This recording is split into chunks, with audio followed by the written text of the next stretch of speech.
fence, and Amaka asked, more from courtesy than curiosity, who lived there. "That is Okiki," the child said. "He was your husband's friend." Amaka nodded slowly. She remembered the name.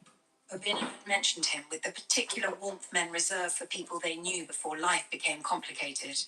She had never met him properly. She looked at the fence for a moment, then looked away. And some people were private. There was nothing unusual in a man keeping to himself.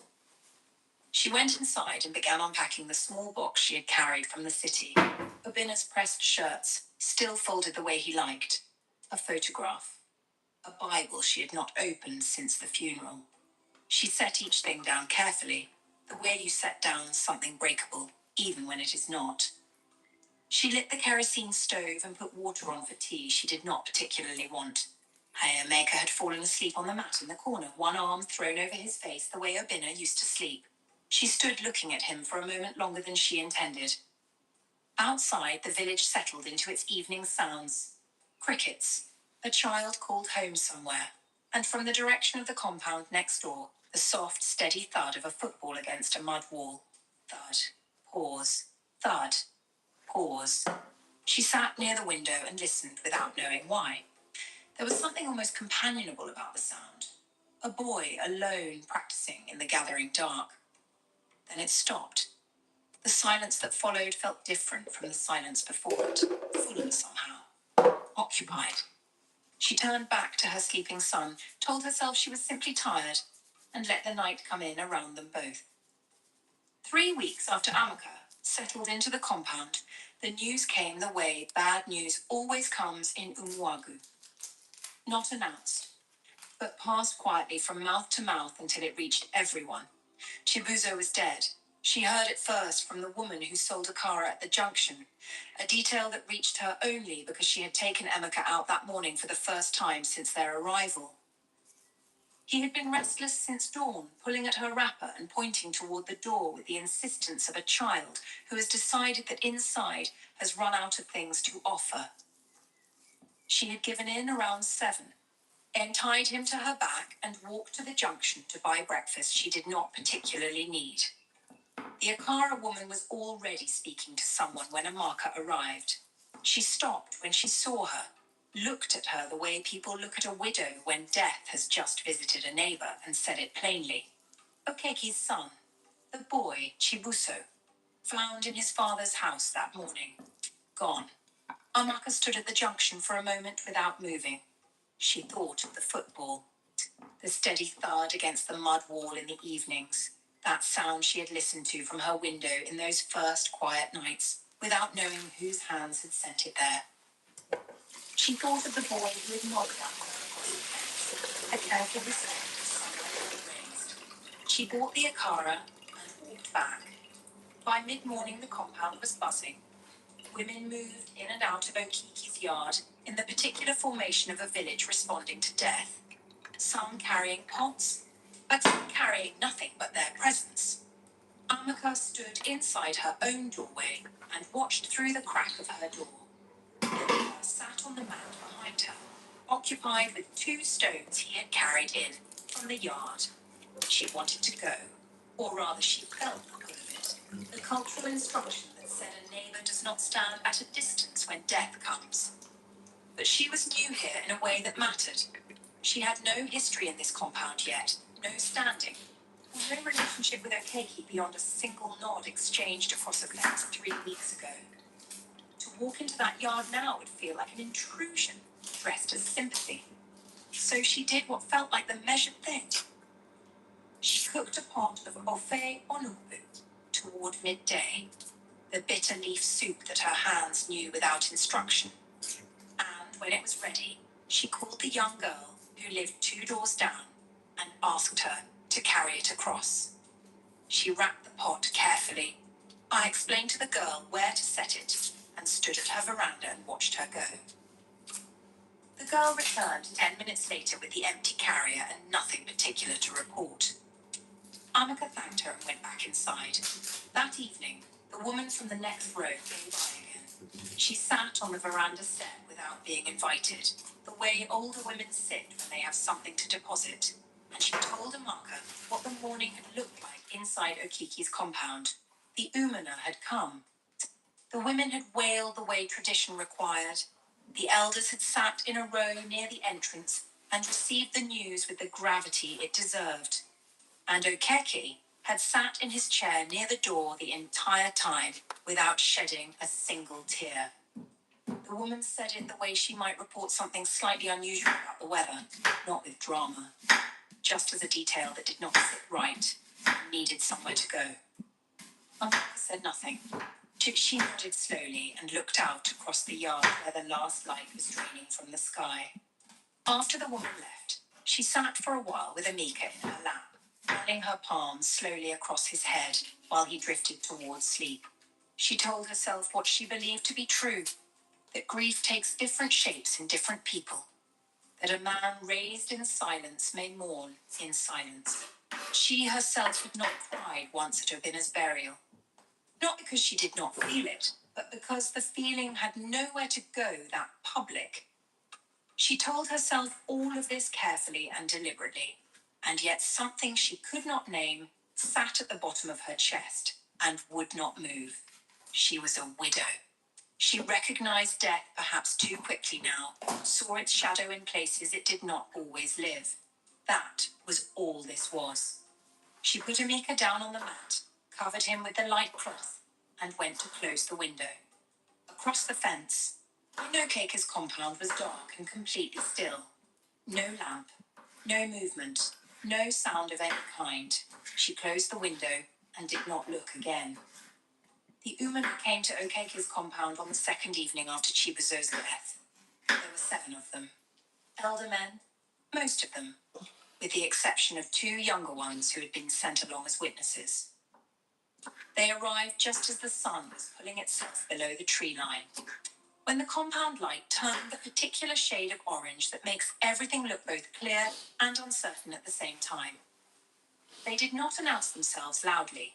They simply appeared at the entrance in the way men appear when they have already decided something before they arrive. Okeki was sitting on a low stool outside his door when they came in. He stood when he saw them, which was the respectful thing to do, and gestured toward the benches along the compound wall. They sat. The youngest of them carried a small raffia bag. Nobody spoke immediately. In Umuagu, silence at the beginning of a serious gathering is not emptiness. It is preparation. The eldest among them, a man named DK, whose head was almost entirely white, spoke first. Okeke, we have come because the boy cannot wait much longer, and because there are things that must be settled before the earth receives him. Okeke nodded slowly. I hear you, DK. I am ready to bury the son.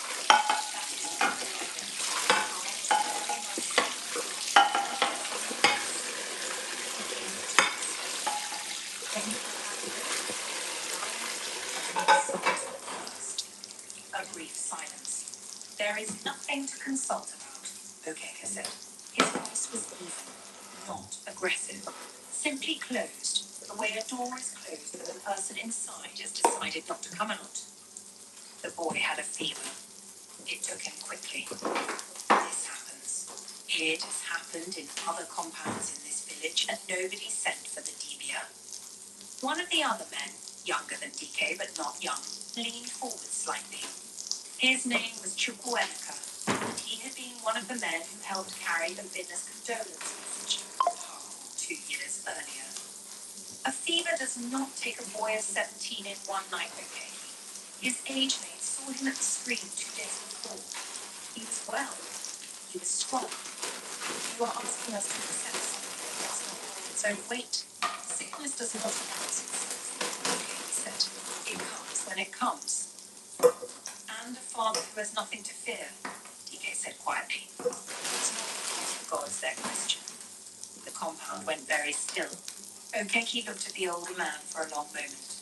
Something moved behind his eyes, then stopped moving. I am telling you that my son died of illness. I am telling you that I want to bury him. If the Umana refuses to stand with me, then I will note that, and I will remember it. But I will not call the Divya to my compound to turn my son's death into a performance for this village. DK studied him the way old men study things they have already decided about, but wish they had not. Then he rose from the bench, slowly, with the deliberate effort of a man whose knees carry the weight of many such evenings. The others rose with him. Then we cannot proceed, DK said simply. But the burial is suspended until the gods are consulted. That is the position of the Umuna. It is not a punishment, Okeke. It is the law of Allah, and no man in Umuagu buries his son outside of it. Okeke said nothing. The 7 men filed out of the compound without ceremony.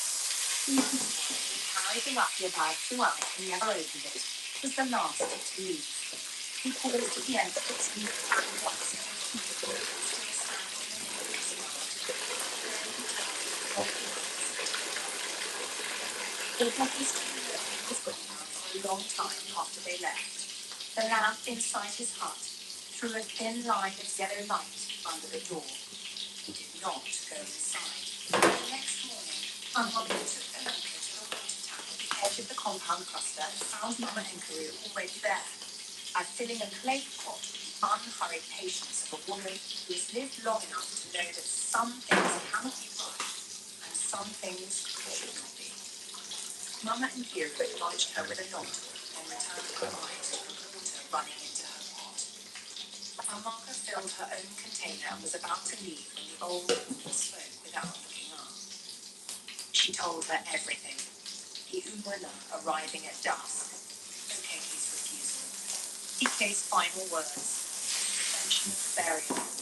She delivered it all in the same quiet tone she used for everything, as though she were reporting a change in weather rather than a crack opening in the foundation of a neighbour's life. Amaka listened without interrupting. She walked home slowly after that, the water heavy in her hands and Mama Nakiri's words settling somewhere deeper than she expected.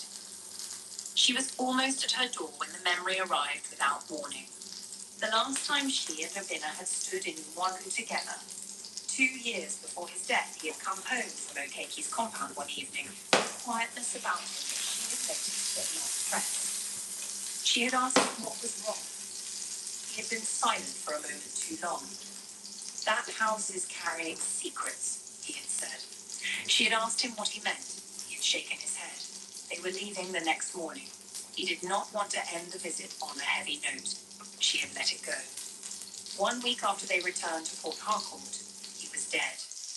She stood at her doorway now with the memory sitting directly in front of her for the first time in 2 years, clear and patient, as though it had simply been waiting for the right moment to return.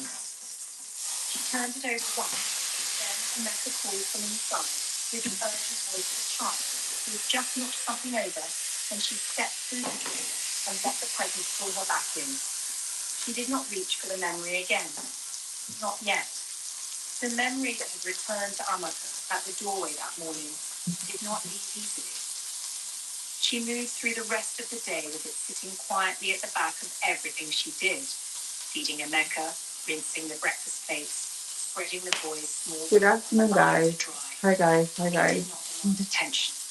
It simply remained. Oh my God, it's been a while and I'm a bit shy. It's been a while I've been live on here, but yeah. The house is carrying secrets. She had not thought about those words in 2 years. How are you guys doing today? After Obina died, she had been too consumed by the immediate weight of loss to reach backward for anything. Then had come the business, survival, the paperwork, the condolence visits.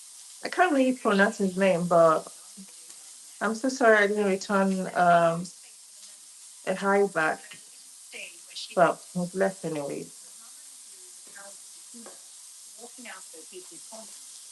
He's left. Guys, I feel like eating salmon and broccoli this afternoon. So that's what I'm making. Thanks for joining. Thank you for the like.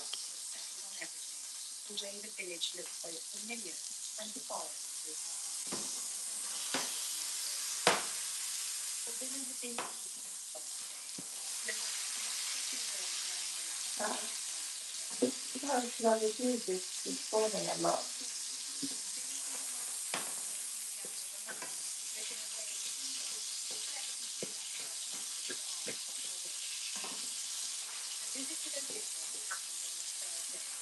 She had not gone with him.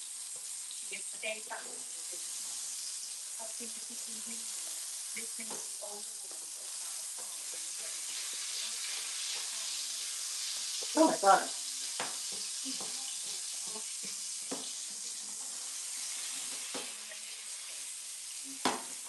He had sat down and looked at his own hands for a moment. Nothing else. She had asked what was wrong. He had said nothing at first, then said the words she was now turning over in the afternoon quiet of her compound. That house is carrying serpents. She impressed him quickly. He had shaken his head. Said it was nothing she needed to carry. Said they were leaving in the morning, and he did not want to spend their last evening in New Orleans on something he could not even name. What she had not known then, what she had no way of knowing, was that there was a piece of land at the edge of the village that had been sitting between the two families for years, like a stone neither side could move. Obina's father had originally discussed it with Okiki's father as a gesture of goodwill, a portion to be shared across the fence line. But when the community certificate was finally drawn, the land had been registered entirely under Obina's family name. The paperwork was complete. The signatures were correct. But Okiki had grown up watching that land the way a man watches something taken from him in plain sight, slowly, legally, in a way that leaves him no legitimate complaint. Almagar did not know any of this when she sat in Obina's mother's kitchen that morning. She did not know it when they left in the library the following morning. She did not know how Obina felt ill in St. Patrick's 4 days after their return, complaining of a heaviness in his stomach that he could not describe clearly. She did not know it when he died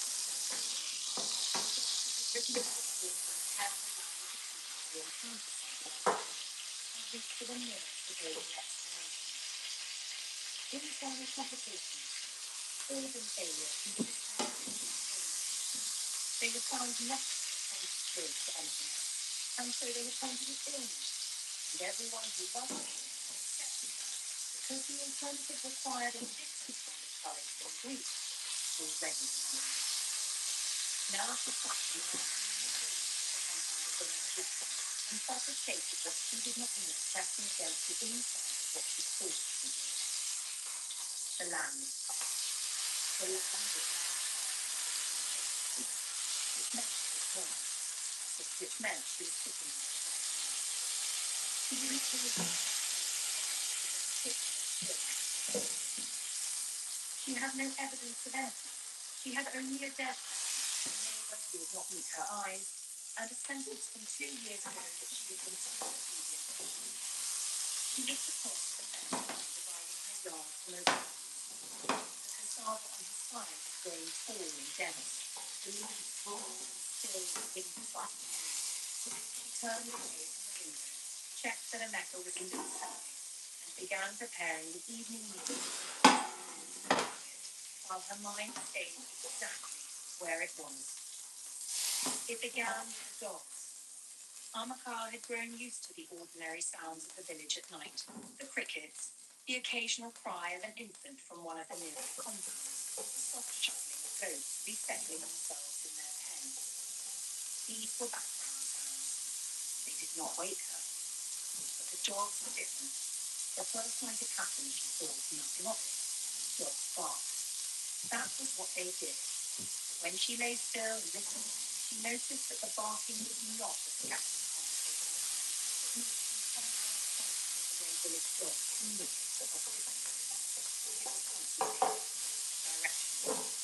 Every dog within earshot spake in the same way, their voices overlapping into something that sounded less like an alarm and more like a soothing, like a collective decision not to go near something.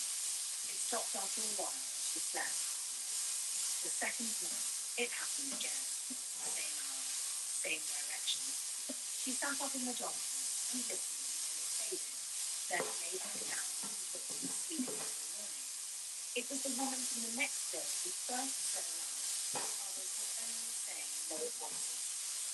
She came by 3 days after both began. For in the middle of the afternoon, Mother Martha was outside watching Emma play in the yard. She did not sit down. She stood at the edge of the veranda with her arms folded across her chest and spoke in the careful tone of someone delivering information they wish they did not have.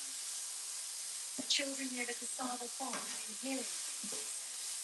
A boy crying softly after dark, close to the back of Okeki's compound. Not one child. Several of them in separate nights. With their hands, two. Compared to the stream. Arthur said nothing immediately. She watched Emeka crouch over something in the soil, turning it with one finger. And the owl, the woman continued, near a tree at the edge of the compound cluster. The owl had been crying from it since the night of Chief's death. Hours when owls in the Oahu did not usually cry. The elders were talking about it quietly among themselves. After the woman left, Amaka sat on the veranda step for a long time without moving. Emeka eventually tired of whatever he had found in the soil and came to lean against her knee. And she put her hand on him without looking down. She grew up in a village not unlike this. Her grandmother had raised her in understanding of the natural world of her language, and that ignoring it was not the same as not hearing it. She knew what the owl meant in this culture. She knew what it meant when dogs refused direction. She knew what it meant when children heard crying from a place where someone had recently died without the proper ceremonies to release them. She knew all of this the way she knew her own name. That night, she woke at the same hour as before. She lay still for a moment, listening. The dogs had started again, low and insistent outside her window. Underneath them, or perhaps inside them, there was something else. A sound she could not fully separate from the night itself, soft, rhythmic, close. She got up before she had decided to get up and move toward the window. Then she stopped. She stood in the middle of the room in the dark with her hand not yet on the shutter and made herself breathe slowly. Emeka was asleep on the mat behind her, his small chest rising and falling with the completeness of a child who has not yet learned to sleep with one ear open. She thought of her grandmother's voice. She thought of every story she had ever been told about what happens to the living who go looking for what the dead are trying to say before they are ready to receive it. She went back to bed. She closed her eyes and moved her lips in prayer, the words coming from somewhere older than thought, and she held them there until the dogs outside eventually went quiet and the night returned to its ordinary texture. But sleep did not come back easily, and when it did, it was shallow enough she could not hold long enough to name. The village had a name for Ngozi even after she was gone. Not the name Okeki gave her disappearance, the vague, unconvincing story about a family member, a relative in another state, a woman who had needed to leave quickly and would return when things settled. Nobody believed that story entirely. But in Umuagu, not believing something and saying so out loud are two very different commitments. And most people were only prepared to make the first one. So they called her the woman who travelled and never sent word. And they left it there. What only the walls of Okiki's compound knew was this. Ngozi had been in the kitchen late, on the night before Obinna and Amaka left the village. She had come in quietly, the way she moved through her own house, without announcement, without wait. Okeke had not heard her. He was standing at the table with his back to the door, bent slightly over 2 cups of palm, his hands doing something deliberate and careful that he stopped doing the moment he felt her presence and turned around. His face had moved through several expressions in the space of Okay, guys, I'm done. neutral. He said he was adding Let me go enjoy my creation. Thanks for joining. Thanks for watching. I'll catch up with you guys in my next live. Gone back to bed. Bye bye. But she had not slept.